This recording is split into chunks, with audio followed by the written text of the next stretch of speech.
뭔가 잘못됐다는 느낌이 들지만 정확히 무엇인지는 모릅니다. 매일 아침, 마치 내 것이 아닌 삶을 살고 있는 것처럼 어딘가에 속하지 못한 느낌으로 깨어납니다. 아마 치료도 받아보고 자기 계발서도 읽고 친구들의 조언도 구해봤을지 모르지만 그 공허함은 남아있습니다. 설명하기 불편한 이질감, 마치 의미도 없고 나를 대변하지도 않는 길을 따라가고 있는 듯한 느낌 말입니다. 그리고 그 이유를 아나요? 어쩌면 정말로 당신은 잘못된 길 위에 있기 때문일지도 모릅니다. 하지만 아무도 말해주지 않았던 진실이 있습니다. 그렇다고 당신이 망가졌다는 뜻은 아닙니다. 그저 당신이 진짜 자기 자신에게서 멀어졌다는 뜻일 뿐입니다. 인간 정신의 위대한 사상가 중 한 명인 카를 구스타프 융은 모든 인간이 태어날 때 내면의 지도를 지니고 태어난다고 말했습니다. 그가 영혼의 지도라고 부른 것, 보이지 않지만 깊고 강력한 안내서로서 우리를 본래의 본성으로 이끌어주는 길잡이입니다. 하지만 문제가 있습니다. 거의 아무도 이 지도를 읽는 법을 배우지 못한다는 점입니다. 대신 우리는 아주 어릴 때부터 타인의 지도, 즉 사회와 가족, 문화의 지도를 따르도록 훈련받습니다. 그러다 어느 순간 깨닫지도 못한 채 우리는 진정한 자신에게서 멀어지게 만드는 길을 걷기 시작합니다. 본질을 반영하지 않는 선택을 하고 우리를 소진시키는 관계를 유지하며 결코 있어야 할 곳이 아닌 자리에서 맞춰 끼기 위해 가면을 씁니다. 시간이 흐르면서 이런 내적 불협화음은 고통과 괴로움, 무기력으로 변합니다. 영혼의 지도는 시적인 비유가 아닙니다. 그것은 실제입니다. 융은 평생을 바쳐 그것을 탐구했습니다. 인간 정신의 깊은 영역, 원형, 무의식, 그림자, 자기를 지도처럼 그려냈습니다. 그리고 그가 발견한 것은 두렵기도 하고 해방감을 주기도 하는 것이었습니다. 우리의 고통 대부분은 우연이나 불운에서 오지 않습니다. 이 지도를 무시하는 데서 옵니다. 밖을 향해 살면서 안을 향해 살지 않는 데서, 내 영혼의 부름을 따라야 할 때 남이 강요한 패턴을 따르는 데서 옵니다.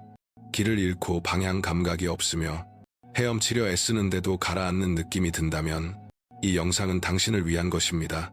여기서 나는 마법 같은 해답을 주려는 것이 아닙니다.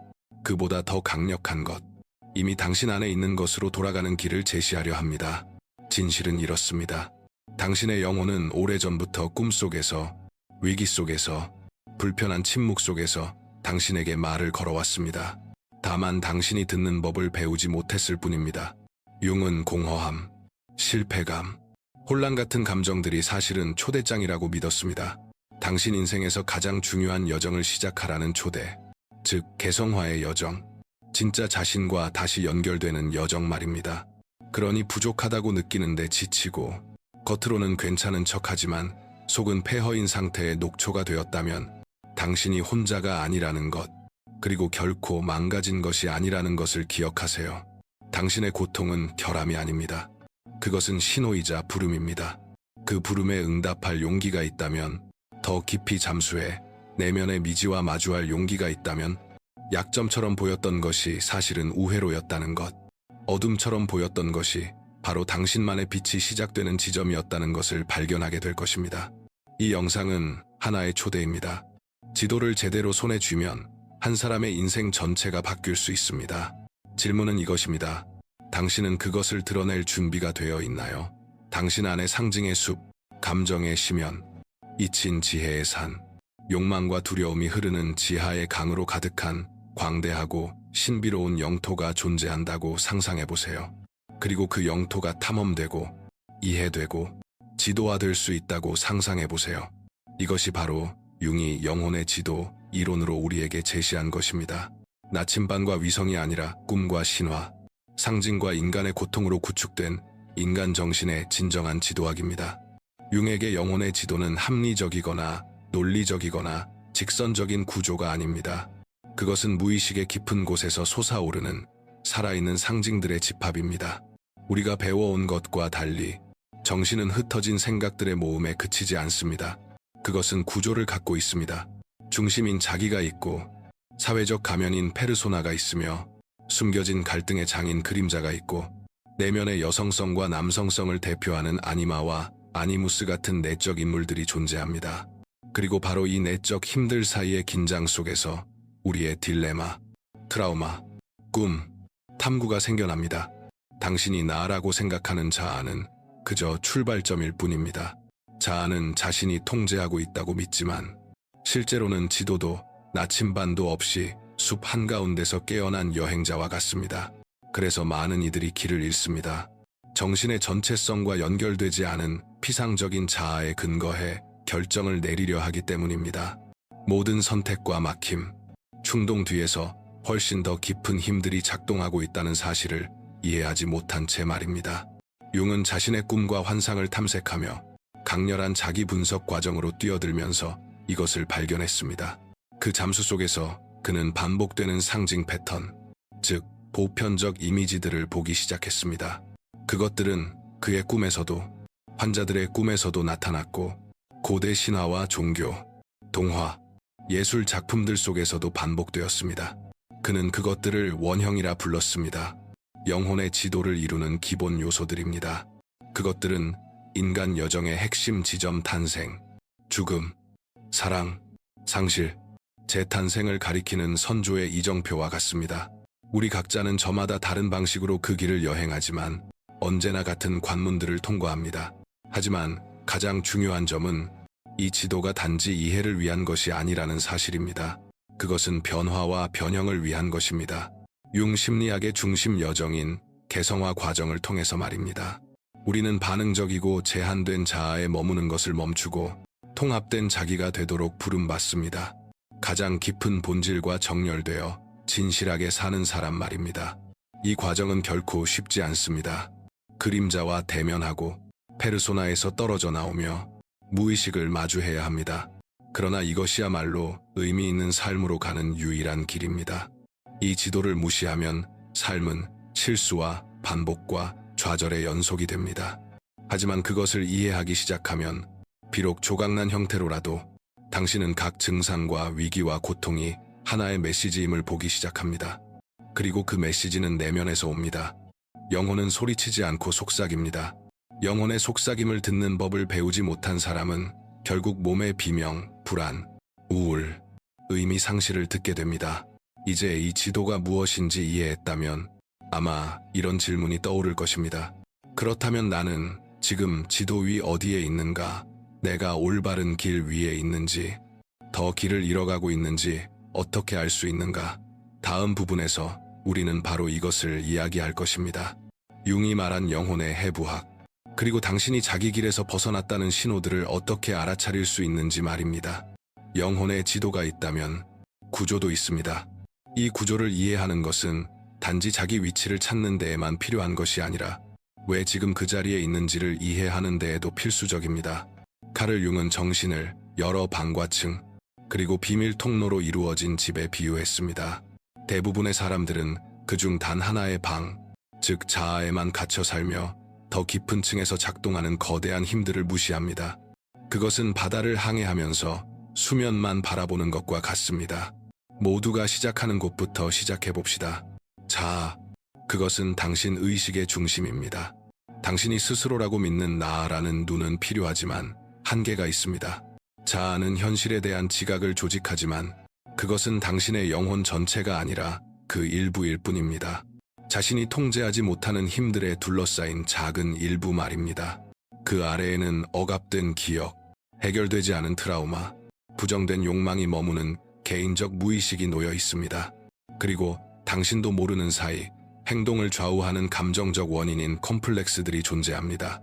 늘 같은 실수를 반복하는 것 같거나 늘 비슷한 유형의 관계를 끌어들이는 것 같거나 이름 붙일 수도 없는 무언가로부터 도망치고 있는 듯한 느낌을 받은 적이 있나요? 그것이 개인적 무의식의 작용입니다. 그러나 융은 더 나아갔습니다. 그는 모든 인간이 공유하는 더욱 깊고 보편적인 층, 즉 집단 무의식이 있음을 깨달았습니다. 그리고 이 층에는 원형이 자리합니다. 원형이란 우리의 삶의 경험을 구조화하는 태초의 이미지들입니다.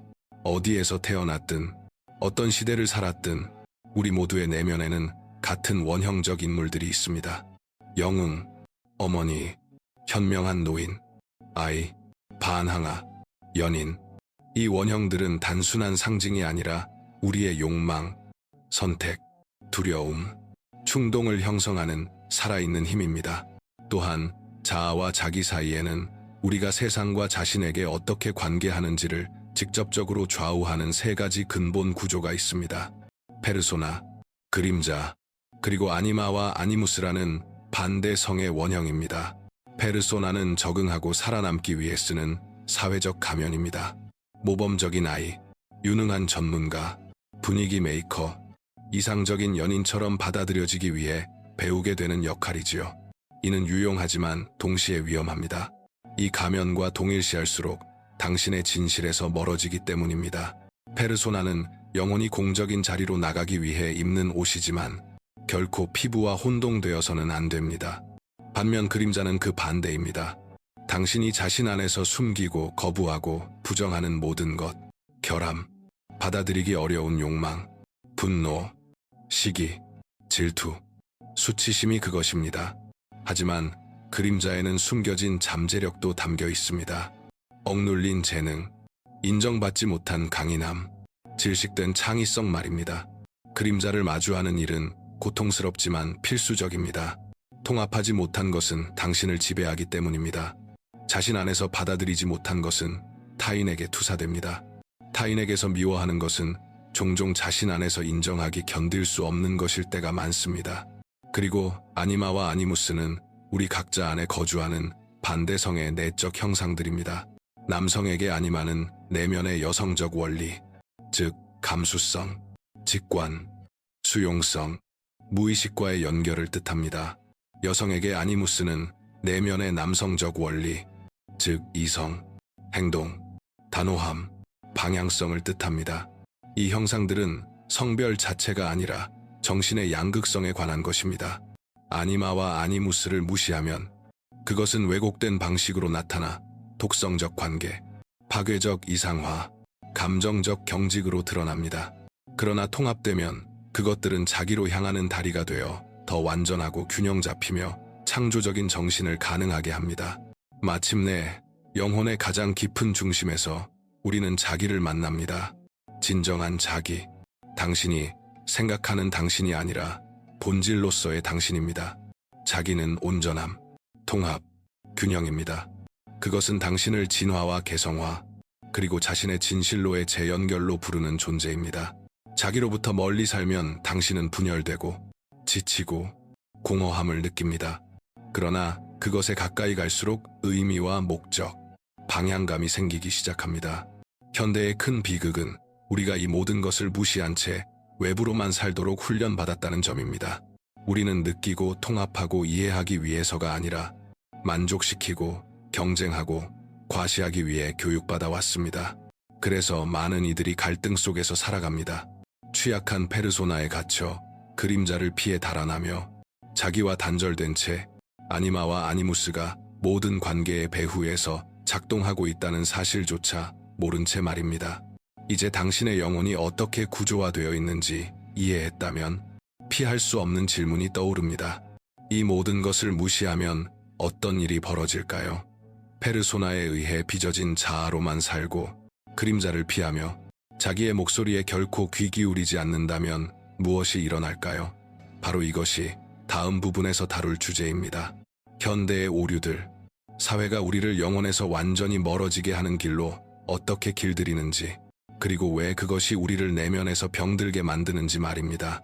이 내용이 이해된다면 구독 버튼을 눌러 채널을 구독해주세요. 응원해주셔서 감사합니다. 오늘날 왜 그토록 많은 사람들이 겉으로는 성공한 삶을 사는 듯해도 불안하고 우울하고 지쳐있는지, 왜 모든 것을 가진 것처럼 보이는 이들조차 내면의 공허함을 느끼는지 생각해 본 적이 있나요? 융에 따르면 그 답은 우리 대부분이 진정한 삶이 아니라 빌려온 삶을 살고 있기 때문입니다. 우리는 우리가 쓰지 않은 대본을 따르고 한 번도 의문을 품지 않은 목표를 추구하며 선택한 것이 아니라 주어진 정체성 속에서 자신을 잃습니다. 현대 사회는 외양, 성과, 생산성을 보상하는 가치 체계를 만들어 왔습니다. 우리는 아주 어린 시절부터 경쟁하고 이기고 남을 만족시키는 법을 배웁니다. 우리는 어떤 사람이 되어야 하는지, 무엇을 욕망해야 하는지, 어떻게 행동해야 하는지 끊임없이 들어왔습니다. 그 결과 우리는 사회적으로 받아들여질 만한 페르소나를 만들어내지만 자기로부터는 점점 멀어집니다. 우리는 연기에는 전문가가 되고 진정으로 사는 것에는 초보자가 됩니다. 이러한 조건화는 어린 시절부터 시작됩니다. 많이 느끼는 것은 약함이고 실수는 용납될 수 없으며 취약함을 드러내는 것은 위험하다고 배웁니다. 우리는 거절당하지 않기 위해 그림자를 억누릅니다. 이상해 보일까 두려워 창조적 충동을 눌러버립니다. 자신의 욕망을 타인의 기대와 바꿔치기 합니다. 그렇게 조금씩 우리는 중심에서 멀어집니다. 그리고 어느 순간 깨달으면 우리는 더 이상 내가 누구인지가 아니라 내가 어떻게 보이도록 배웠는지만 알게 됩니다. 성인이 되면 이 일탈은 더욱 심해집니다.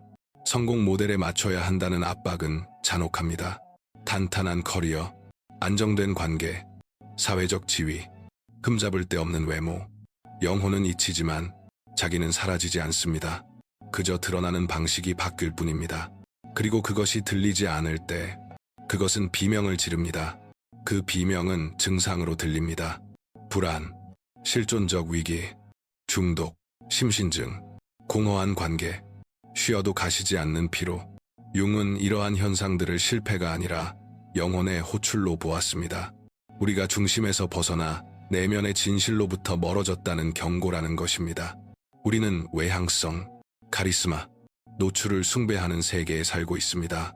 하지만 모든 사람이 보이기 위해 태어난 것은 아닙니다. 어떤 이들은 타인을 보기 위해, 어떤 이들은 창조하기 위해, 또 어떤 이들은 치유하기 위해, 침묵하기 위해, 관찰하기 위해 태어났습니다. 문제는 현대 문화가 삶의 이상을 표준화함으로써 고유한 재능을 결함처럼 보이게 만든다는 점입니다. 내향적인 사람은 지나치게 수줍은 사람으로, 예민한 사람은 지나치게 약한 사람으로 취급됩니다. 성찰은 느려지고 그 과정에서 전체적인 원형들이 질식된다. 치유자는 무시되고 예술가는 조롱당하며 신비가는 비웃음을 산다. 더 나쁜 것은 우리 사회가 무의식을 무시할 뿐만 아니라 두려워한다는 점이며 문화가 두려워하는 것은 병리화된다. 그 결과 애초에 자신들을 위해 만들어지지 않은 틀에 맞지 못한다는 이유로 스스로를 망가졌다고 느끼는 한 세대가 탄생한다. 그러나 출구는 있다.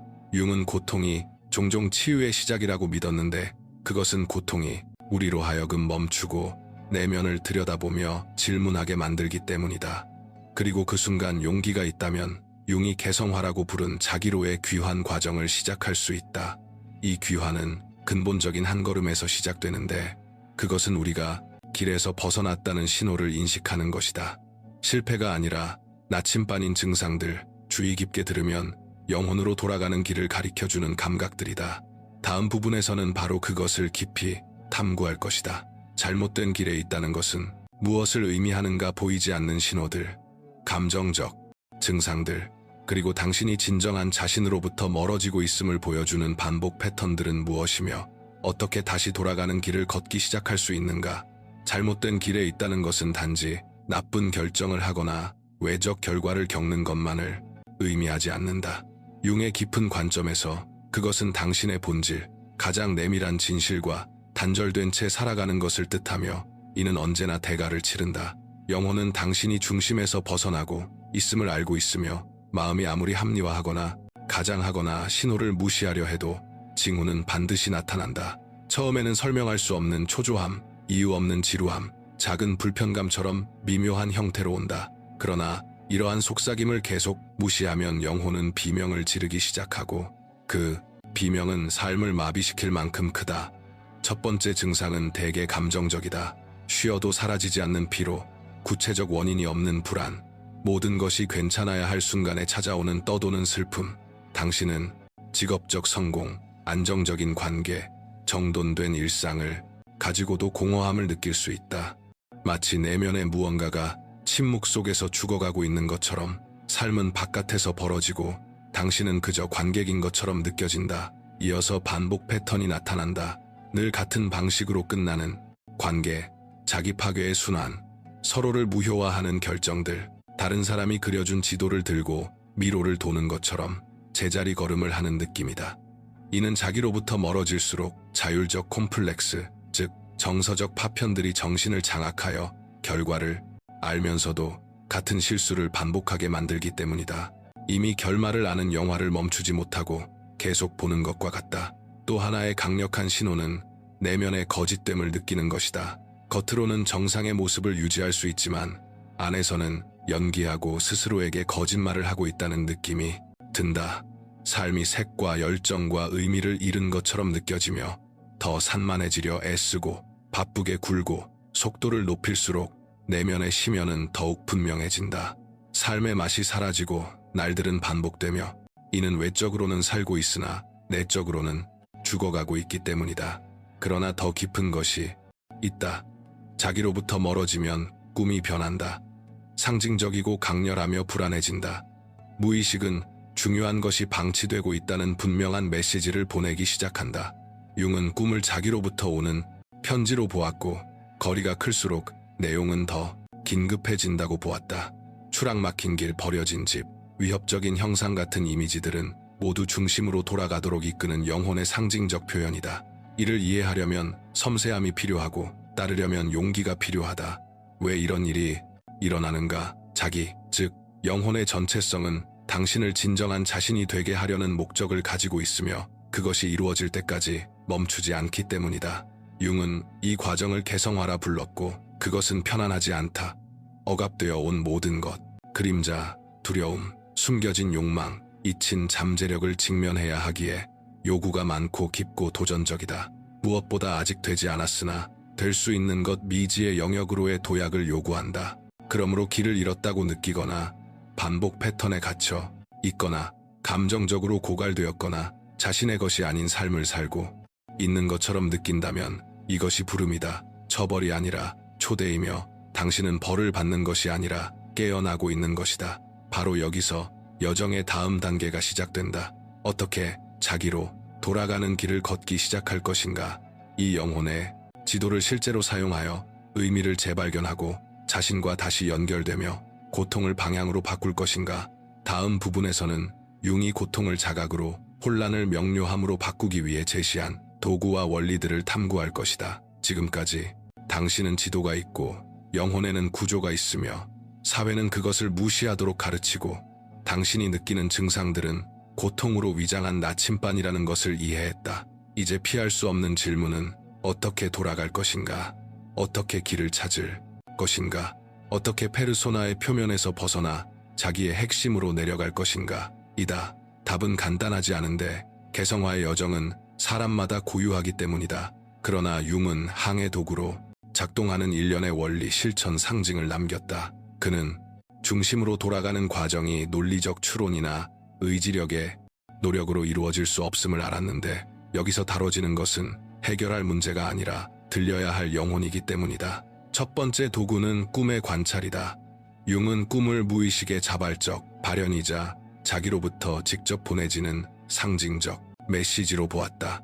꿈은 숨겨진 진실, 무의식적 패턴, 억압된 욕망을 드러내고 방향을 제시한다. 그러나 이를 이해하려면 상징의 언어를 읽는 법을 배워야 한다.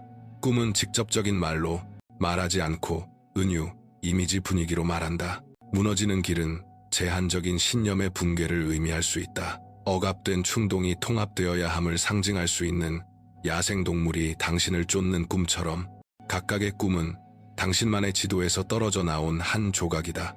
두 번째 도구는 융이 내면의 정신적 인물들과 대화하기 위해 개발한 기법인 능동적 상상이다.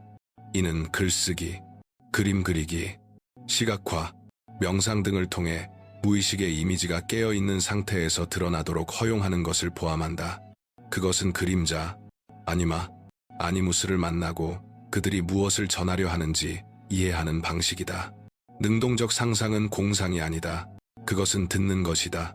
내면의 미지 앞에 존재감과 용기를 가지고 서는 일이며 무의식이 적이 아니라 동맹으로 나타날 수 있도록 공간을 내어주는 일이다. 또 하나의 필수적인 길은 그림자와의 대면이다.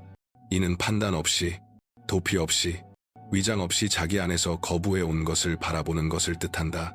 어두운 충동, 숨겨진 원망, 스스로에게조차 감추어온 취약함을 인정하는 일이다. 그러나 그것은 또한 잊혀진 재능, 억눌린 욕망, 질식되어 온 가능성을 알아차리는 일이기도 하다. 그림자는 물리쳐야 할 괴물이 아니다. 그것은 인정받기를 갈망하는 당신 영혼의 한 부분이며 그것 없이는 개성화는 불가능하다. 더 나아가 페르소나의 역할을 이해하고 그것을 의식적으로 해체하는 법을 배우는 것도 필요하다. 직장, 관계, 소셜미디어에서 당신이 쓰는 가면들을 식별하고 그것들이 왜 만들어졌는지 이해해야 한다. 문제는 페르소나를 갖는 것이 아니다. 우리 모두에게 있다.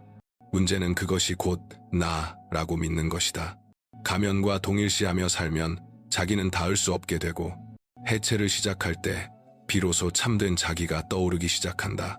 그리고 물론 아니마와 아니무스를 통합하는 일도 필수적이다. 이는 깊은 내적 경청의 작업을 요구한다. 남성에게 아니마를 발전시킨다는 것은 감수성과 직관을 기르고 무의식을 포용하는 것이며 여성에게 아니무스를 통합한다는 것은 중심에서 솟아나는 깊은 이성, 내적 방향성, 단호함에 접근하는 것이다. 이러한 양극성이 부정되면 우리는 자기 안에 결핍된 것을 타인에게 투사하고 공생적이며 불균형하고 환상적인 관계를 만들어낸다. 반대로 그것들이 통합되면 우리는 온전해진다. 마지막으로 이 전체 여정을 관통하는 요소가 있다. 내면의 침묵이다. 우리는 끊임없는 소음의 시대에 살고 있으며 바로 침묵 속에서 자기는 속삭인다. 조급함은 영혼의 적이다. 개성화는 멈춤, 현존, 고독을 필요로 한다. 그것은 도피가 아니라 영적 수행이다. 오직 침묵 속에서만 우리는 세상의 필터 없이 자기 목소리를 들을 수 있기 때문이다. 이러한 실천들은 미리 만들어진 처방이 아니다. 그것들은 문이자 도구이며 열쇠이고 각자는 자신의 리듬과 시간, 자신의 걸음 방식을 발견해야 한다. 유일한 진짜 요구 조건은 자신을 깊고 정직하고 근본적으로 마주하려는 의지다. 그러나 이런 도구들을 갖추고도 많은 이들이 이 여정을 시작하며 빠지는 함정이 있다. 온전함에 이르려면 다른 누군가가 되어야 하고 완전히 변해야 한다는 생각이다. 융은 그 반대라고 말했다. 개성화의 목표는 새로운 사람이 되는 것이 아니다. 늘 그래왔지만 아직 알지 못했던 바로 그 자신이 되는 것이다. 그리고 이것은 여정의 가장 깊은 지점, 통합으로 우리를 이끈다. 파편화된 부분들이 하나로 모이기 시작하고 혼돈 속에서 참된 정체성이 떠오르는 순간이다. 다음 부분에서는 정신의 모든 측면을 통합한다는 것이 무엇을 의미하는지, 그리고 그 통합이 치유를 넘어 어떻게 해방을 가져오는지 탐구할 것이다. 지금 들리는 내용이 당신에게 울림이 있다면 내 전자책 그림자를 너머에서 실제적인 가치를 찾을 수 있을 것이다. 그 책은 융의 핵심 사상을 풀어 설명하고 당신이 자신을 더 깊이 이해하도록 돕는 도구들을 제공한다. 링크는 고정 댓글에 있다. 우리는 여정에서 가장 निर्늘적인 지점, 통합에 도달했다. 지금까지 살펴본 모든 것, 영혼의 구조, 길 위의 우회, 단절의 증상, 돌아오기 위한 도구들은 이 순간으로 이어진다. 분리되었던 모든 것이 하나로 합쳐지기 시작하는 과정, 잃어버린 영혼의 조각들이 모이고 당신이 억압하고 숨기고 파편화했던 것들이 마침내 당신의 진정한 모습과 정렬되기 시작하는 순간이다. 그러나 통합이란 와스더 무엇을 뜻하는가? 통합은 불편한 것을 제거하는 일이 아니다. 부정적인 감정을 정화해 없애거나 이상화된 모습으로 변신하는 것도 아니다. 그것은 영적 자아도 취일 뿐이며 깨달음을 가장한 또 다른 페르소나다. 통합이란 당신 안에 존재하는 모든 부분을 근본적으로 받아들이는 것이다. 빛과 그림자가 적이 아니라 서로를 보완한다는 것을 이해하는 것이다. 약함과 강함이 서로를 지우지 않는다는 것, 오히려 균형을 이룬다는 것을 아는 것이다. 당신 안에는 창조자와 파괴자, 치유자와 상처 입은 자, 반항자와 안주하는 자가 함께 공존한다. 그리고 이 모든 내적 목소리들에게 자리를 내어줄 때에만 당신은 자신의 진짜 목소리를 찾을 수 있다. 융은 개성화가 자기 자신이 되어가는 과정이라고 말했다. 단순해 보이지만 이는 존재에서 가장 어려운 과제들 중 하나다. 왜냐하면 편안한 것들을 벗겨내는 용기, 수년간 당신을 보호해온 정체성들을 버리는 용기, 밖에서만 찾던 것을 오직 안에서만 찾을 수 있음을 받아들이는 용기를 요구하기 때문이다. 통합은 다른 누군가가 되려는 시도를 멈추고 온전해지는 일에 자신을 내맡길 때 일어난다. 그것은 자각에서 시작된다. 페르소나를 가지고 있지만 그것이 내가 아님을 알아차릴 때, 그림자를 보되 그것으로 자신을 규정하지 않을 때, 아니마나 아니무스를 발견하고 그들의 말을 듣는 법을 배울 때, 자기를 추상적 개념이 아니라 내 안에 살아있는 현존으로 연결할 때 말이다. 이 지점에서 삶은 더 이상 상반된 것들 사이의 전쟁터가 아니라 부분들 사이의 대화를 위한 공간이 된다. 그리고 그 효과는 깊다. 불안은 통제하는 법을 배워서가 아니라 더 이상 들리기 위해 소리칠 필요가 없어지기 때문에 줄어든다. 관계는 더 진실해진다. 자신에게 결핍된 것을 타인에게 투사하는 일을 멈추기 때문이다. 무의식적 반복은 사라진다.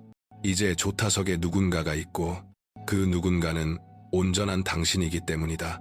통합한다는 것은 치유하는 일이지만 피상적인 의미의 치유가 아니다.